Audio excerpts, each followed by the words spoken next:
Australia's high country trout fishing provides a variety of fishing options, and the weather and lake levels usually dictate that a certain approach will be most effective. A recent trip to the Snowies promised a period of still weather followed by a classic mountain change. My plan was to use the glassy conditions to Polaroid fish on foot and then get the boat and hard body lures in action as the weather turned poor. You talk to so many fishers about what their favourite styles of catching them is, they'll very often tell you anything that's visual. And today that's exactly what I'm doing. I'm up in the Snowy Mountains, Lake Jindabyne, and I'm here to go and see if I can spot a few trout cruising some margins and then work out how to catch them. I'm armed with a backpack, light spin rod, box of jig heads and some soft plastics, and some eyewear to help me spot them. And now, got plenty of shoreline to go and explore, hopefully spot a few, and then the challenge begins. Let's go.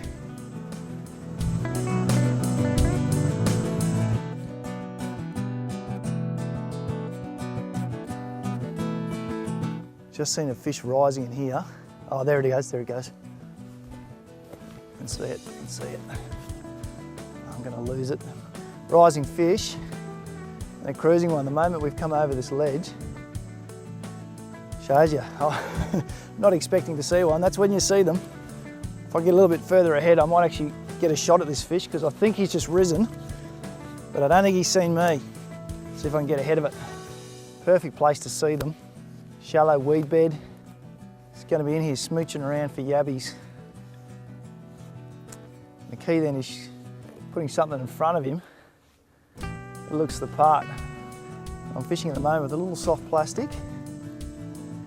It looks all the part of a little yabby. Handy when they rise, they give themselves away, but otherwise after that, they use their eyes.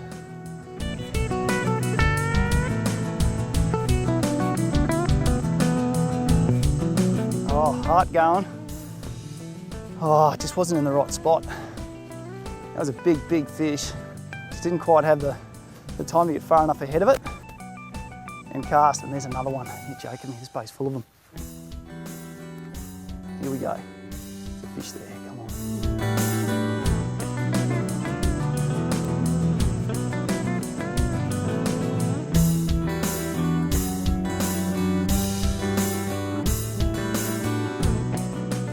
There's a big fish coming here. You've got to get far enough ahead of them with that cast and make sure it's on the bottom. You don't need a super heavy jig head. I'm using a 1/20th, I'll go up to 1/32. Very, very light jig head. It just has to land very quietly. All you really need it for is the weight to cast far enough. As you can see at the moment with fish like this, margin feeders, don't have to cast very far at all. And what I've got to do now is try and set a trap. Often when you cast and you land your plastic too close to them, every chance you're going to spook them. So you've got to try and work out just a little bit of their feeding run, and a lot of them have them. That they'll keep coming into that same spot because it's probably where they've got to feed before. Here we go. Trap's in place. Very close. Oh no! Joking. Oh! Still here. Had it all in place there. Fish right on the shoreline. They're only there doing one thing. He's in there trying to feed. That's a super margin feeder. Virtually back out of the water stuff. Oh, I had to do some running to get ahead of him. Didn't know I was there. I watched him eat it. I actually felt a slight little tap down the line as he sucked it in, but he spat it out that quickly. You just got to be on your game, on your A game when you're trying to catch these guys. They'll take and refuse it so very, very quickly. There you go. Whew. Got the adrenaline going though. I think it's the ones that you miss that keep you coming back to do this. Oh, anyway, I'm hoping there'll be another one around the corner. Damn it.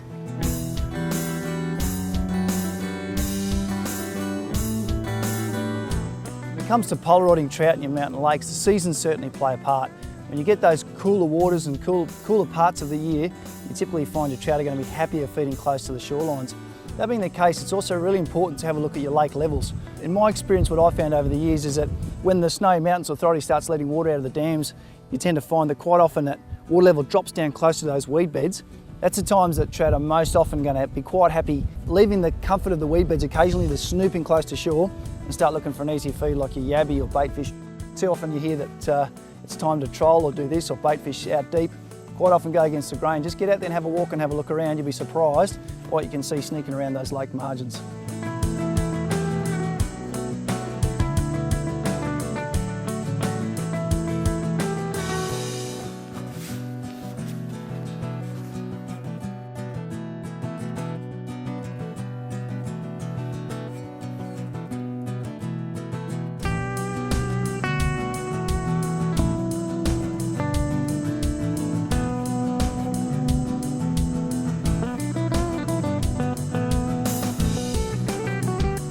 got him. Get away. Oh yes.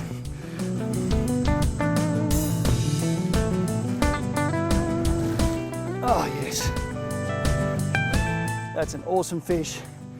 I'm shaking because I watched that whole thing unfold. I've stalked that fish from 30 metres up the bank, watched him coming in, doing his own thing. Get away from those rocks. Just cruising in looking for yabbies. I put on the best soft plastic imitation I could of a yabby. I left it there and he's cruised into view, and I waited till he got close, gave the plastic that tiniest little jiggle, and he was onto it. He just thought, here we go, I've got an easy meal. To watch that, oh, the shaking.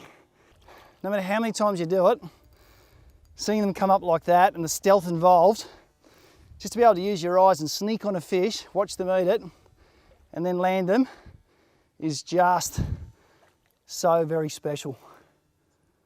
This is a good fish. A lot of anglers come in and chase them on fly, very same way. But they're very, very good candidates on the soft plastic. For one thing, you don't have to have too much line out there. A lot easier sneaking up and pitching a little cast to some of these fish than if you've got a big fly line. He's got a lot of weight on his side here. Fishing a 4-pound braid and a 6-pound leader. I really can't rush him too much.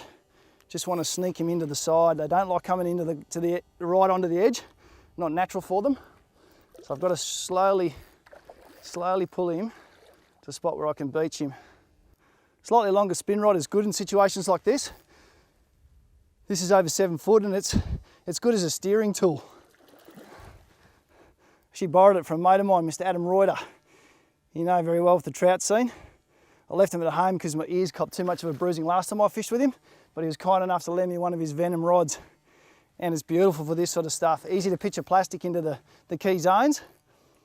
And when you're steering fish around, gives you that little bit of length to work that line around boulders so a fish doesn't rub you against some rough stuff. I'm one of those really organised anglers that travels without a net. It's about times like this you go, net would be really good about now. You don't want to panic at this stage, just lead them into the shallows. Aren't you just a beautiful creature? Oh yes, mwah. That was worth its weight in gold. Sight fishing at its best, soft plastic style. Left a long wand at home today, got out there with the soft plastics. He's munching away on yabbies in great nick, looks like a classic Snowy Mountains yabby feeder. And if you get a plastic in front of them and they don't know you're there, just the slightest little twitch, and they think they're onto something.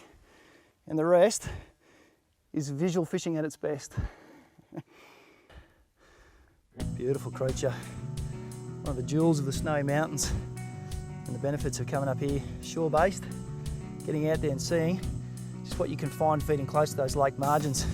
That's a very, very special fish, way too special to catch just once. Let this one go again. Hopefully see it when it's one of those moving logs which slowly cruises along the shorelines of Yukonbean and Jindabyne and munches on yabbies all day and pays disregard to us anglers because it knows what we're all about then. Time to let you go, mate. Rightio, off we go.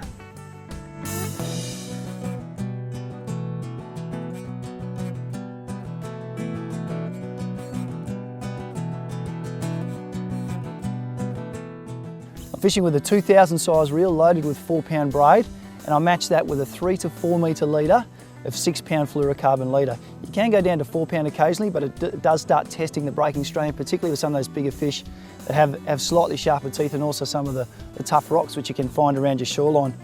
The outfit at the end of the proceedings, very simple little jig head, and as light as possible, a 1/30th, sometimes up to 1/50th ounce jig head with a hook that will match the size plastic you're using. I'm fishing with the Berkeley Hogs. Any plastic, I think in that 2 to 3 inch size is going to do the job, because very often these trout are in here feeding on small yabbies. It looks a part of what they're after. Match it up with your hook size. Make sure you thread it all on straight. Push it over your keeper and you've got perfect imitation of a little yabby. very light, it's not going to spook fish when you cast it. Sit it on the bottom, give it those little hops when they get near, and sometimes it can be as simple as that.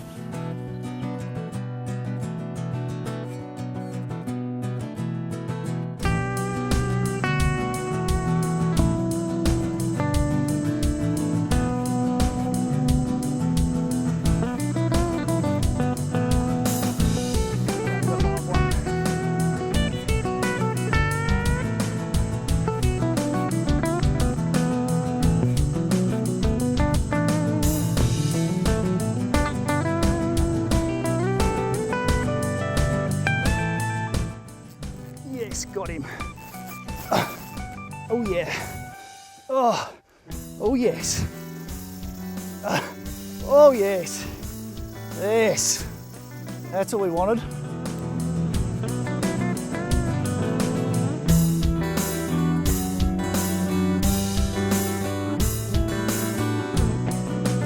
They are hard to fool in the day. If there's any sign of something being out of place, they're going to shy away at it and disappear. And this one, I was miles ahead of him. I spotted him. That's once again the benefit. You can spot them. Get away from the rocks. Get away from rocks. Oh, come on, lovely fish. Beautiful fish. Oh, there we go. There you go. A little plastic that did the damage. He's fallen for the trap. The benefit of seeing them coming in advance. And a very, very good tip is to look for moving shadows. There's plenty of shadows out in the water. You've got your rocks, you've got your sticks, your weed, there's plenty of things throwing shadows at you. There's only one thing that provides a moving shadow, and it's one of these guys. So learn to get your eyes peeled for looking for signs of movement. And to do that, a very, very good set of sunglasses like these will help you no end. Now, I could tell you all about how they make sunglasses, but what I'll do is I'll leave it to the guys at Spotters who make a living out of it. It's their passion to make sunglasses for anglers that help them with their task, and I'll let them explain to you why their sunglasses are the best on the market.